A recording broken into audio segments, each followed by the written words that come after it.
Welcome back to the Change Starts Here podcast. I'm your host, Dustin Odham, and I'm so grateful you're here for episode 4 of our 5-part series on powerful paradigm shifts that not just transform how we lead, but also transforms how we live.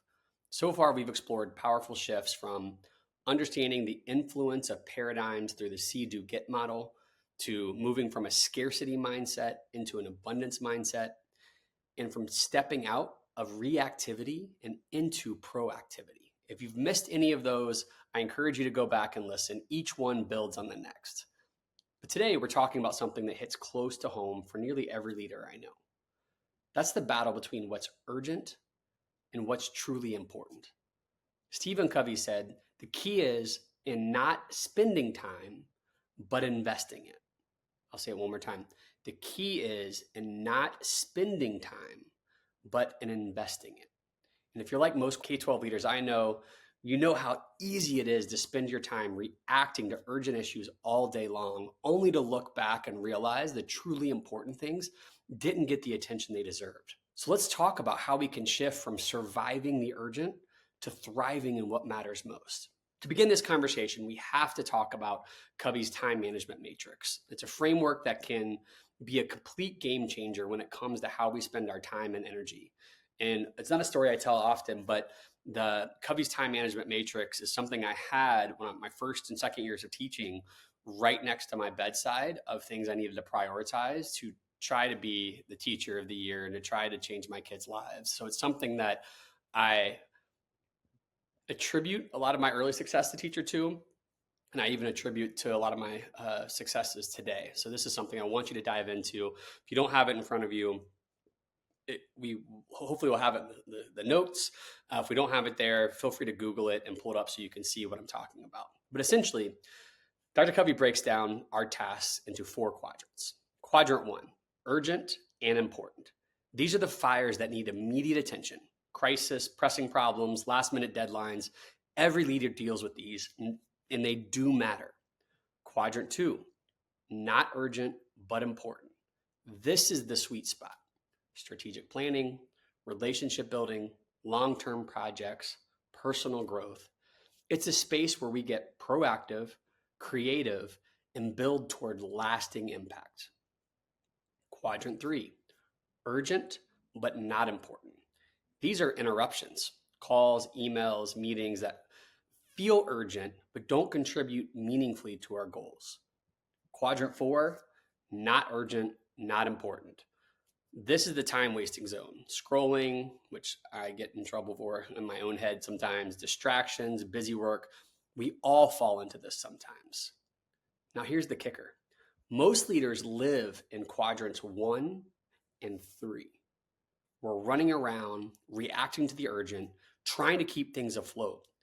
But the best leaders, the most impactful ones, spend the majority of their time in quadrant 2. They know that it's in this space of planning, reflecting, building relationships, and working on what matters most that real transformation happens. I want to pause here to acknowledge something.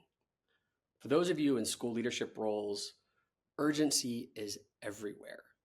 You're dealing with discipline issues, parent emails, staffing shortages, district mandates, emergencies, you name it. It's easy to feel like spending time on important but not urgent things is a luxury you can't afford. But here's the paradigm shift I'm asking you to have. The more time you spend in quadrant 2, the fewer fires you'll have to put out in quadrant 1. Let me say that again. Investing time in what's important actually reduces the amount of time you spend on what's urgent. Think about it. When you take time to invest in teacher development, you deal with fewer classroom issues down the line. When you prioritize culture building, you reduce staff turnover and burnout. When you care for your own well-being, you lead with greater clarity and energy. The payoff isn't always immediate, but it's always worth it. Let me share with you a story that illustrates this.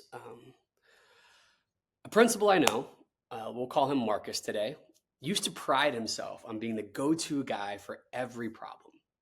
His phone never stopped ringing. His office door was always open. And as he would describe himself, he was always on. But after years of this grind, Marcus felt exhausted. He called me and told me he's getting a lot done, but he's not sure he's getting any of the right things done. And he confided on me. He felt oftentimes like a failure at work and a failure at home. And so this is a really tough spot for him. So we talked through and he made a shift, a simple shift that started. Honestly, he's gone way further than this, but this is where he started. He blocked off time each week, just 2 hours each week, to focus on important, not urgent work, no emails, no drop-ins during that time. He reviewed his school goals, planned his coaching cycles with his teachers, and reflected on how to strengthen school culture. At first, he would tell you it felt strange, like he was stepping away from the real work. And it has done that for me in the past too. But after a few months, things started to change. He found he was having fewer crises. His team was more aligned. His teachers were more confident, and he had energy again. And ultimately, he felt successful at work, and he was seeing the benefits at home with his spouse and his kids. That's the power of living in quadrant 2. So let's talk about how you can apply this in your own life, both personally and professionally. Personal application would be invest in what matters most. What's one important, meaningful area of your life you've been neglecting because it didn't feel or it doesn't feel urgent? Maybe it's your health, your spouse, your kids, your faith, a personal goal, whatever it is. Schedule time for it this week. Don't wait for the perfect time. Put it on your calendar and protect it. Because if you think about it, at the end of the day, those are the things that are going to matter most in your life, and they can't afford to be left behind. On the professional side, shift from firefighter to visionary. Look at your week ahead. What's one strategic initiative or a long-term goal you keep pushing aside because you're too busy putting out fires? Block time for it. Lead a reflection with your team on how much time you're spending in quadrant 1 versus quadrant 2. And ask, what's urgent but not important? What's important work we are not prioritizing? This simple shift can transform not just your schedule, but your entire leadership impact. I'll go back in case I went too fast there, but lead a reflection with your team on how much time you're spending in quadrant 1 and quadrant 2. Again, ask, what's urgent but not important? And what's important work we are not currently prioritizing? As we wrap up today's episode, I want to challenge you.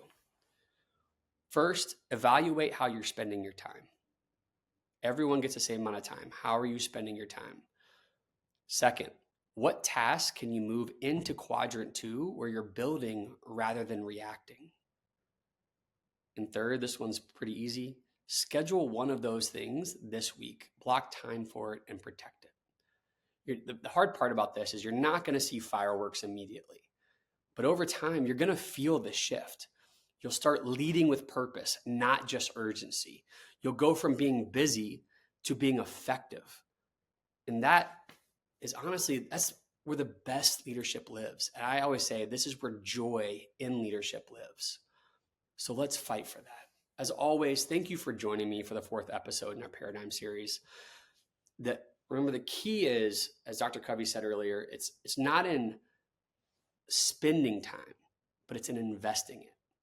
Today's episode has helped you reflect or realign. Please share it with a fellow educator or leader. Let's build a community that doesn't just run on urgency, but thrives in what truly matters, both personally and professionally. Next time, we'll wrap up the series by talking about one of the most empowering paradigm shifts of all, moving from control to trust, how to empower others to grow and lead. Until then, keep leading with heart, keep challenging your paradigms, and remember, change truly starts here. Thanks.